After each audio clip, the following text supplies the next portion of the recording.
આજે જનાક્રોશ યાત્રા સતત લોકોની વચ્ચે રહી ને બાલાસિનોર મહીસાગર જિલ્લામાં પહોંચી છે। જે રીતે બાલાસિનોર શહેરમાંથી યાત્રા પસાર થઈ ત્યારે બાલાસિનોર શહેરના લોકોએ પોતાની તકલીફો પીડા ખૂબ આક્રોશ સાથે કીધી કે છેલ્લા 2 મહિનાથી આખા બાલાસિનોરમાં કોલેરા અને રોગના કારણે લગભગ 300 કરતાં વધારે કેસ થયા। અનેક લોકો વારંવાર હોસ્પિટલમાં દાખલ કરવા પડે છે। આજે રોજ બાલાસિનોર શહેરમાંથી 15-20 કોલેરાના કેસ આવે છે। પ્રજા ટેક્સ ભરે છે, સરકારની જવાબદારી છે।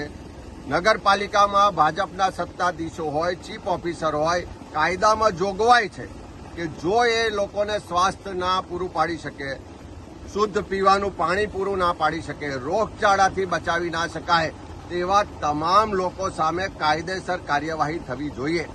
આજે 2 મહિનાથી પ્રશ્ન છે। અનેક લોકો આજે હોસ્પિટલમાં સારવાર હેઠળ છે। 2 કરતાં વધારે લોકોના મોત થયા, તેમ છતાં તંત્ર ઊંઘે છે। ગાંધીનગરમાં બેઠેલા મુખ્યમંત્રી અને એમના મંત્રીઓ એમના રાજકીય એજન્ડામાં વ્યસ્ત છે, પણ આ બાલાસિનોરની પ્રજા 2 મહિનાથી કોલેરાથી, રોગચાળાથી હેરાન પરેશાન છે। એના માટે એમના પેટનું પાણી પણ હાલતું નથી, એવો આખો આક્રોશ પ્રજાનો આ જનાક્રોશ યાત્રામાં જોવા મળ્યો। એ જ રીતે યાત્રા આગળ વધી આજે બાલાસિનોર શહેરની બહારનો વિસ્તાર છે। તમે જોઈ શકો છો કે અહીંયા સામે ડમ્પિંગ સાઇટ છે, જે વર્ષોથી આખા ગુજરાતમાંથી જે કેમિકલ વેસ્ટ છે, જે ગંદકી છે, જે હાનિકારક કચરો છે, એનું ડમ્પિંગ અહીંયા કરવામાં આવે છે। એને અટકાવવા માટે પ્રજાએ વારંવાર આંદોલનો કર્યા, ખૂબ વિરોધ થયો, તેમ છતાં ક્યાંક ને ક્યાંક પૈસાની લેતી દેતીને કારણે, ભાજપના કેટલાય નેતાઓની ભાગીદારીને કારણે, કેટલાય નેતાઓ એમાંથી ધંધો કરતા હોવાને કારણે આ ડમ્પિંગ સાઇટ બંધ થતી નથી।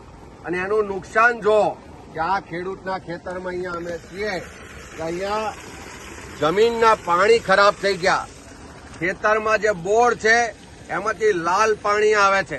આ ખેતર વિસ્તારના લોકો, ગામડાના લોકોને પીવાના પાણીનો પણ આ એક જ સ્ત્રોત છે। ખેતી માટે પણ આ જ પાણી વાપરવાનું, અને એનાથી સમજી શકો છો કે ધીરે ધીરે આખું આ બાલાસિનોર અને આજુબાજુના વિસ્તારનો પેટાળ છે, જે પાણીના તળ છે, એ કેટલી હદે પ્રદૂષિત થઈ ચૂક્યા છે। અહીંથી ડમ્પિંગ સાઇટની જે દુર્ગંધ આવે છે, જે હાનિકારક કચરો છે, એના કારણે છેક આજુબાજુના 10-15 કિલોમીટર વિસ્તારના ગામોના લોકોનું આરોગ્ય બગડી રહ્યું છે। લોકો હેરાન પરેશાન છે, પણ આ હપ્તાખોર સરકાર છે, એને આ લાલ પાણી દેખાતું નથી, એને આ ખેડૂતોની દશા દેખાતી નથી, એને લોકોની ફરિયાદો દેખાતી નથી, પણ દર મહિને જે મોટો હપ્તો મળે છે એના કારણે આ ડમ્પિંગ સાઇટો બંધ થતી નથી। આ જનાક્રોશ યાત્રાના માધ્યમથી આ મુદ્દાઓ ઉઠ્યા છે।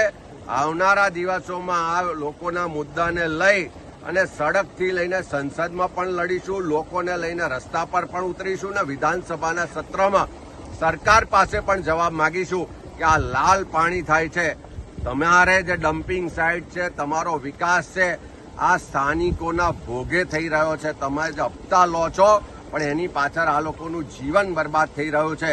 એ હકીકતો આજે આ યાત્રામાં જોવા મળી છે ને, એ અવાજ બુલંદ કરવામાં આવશે।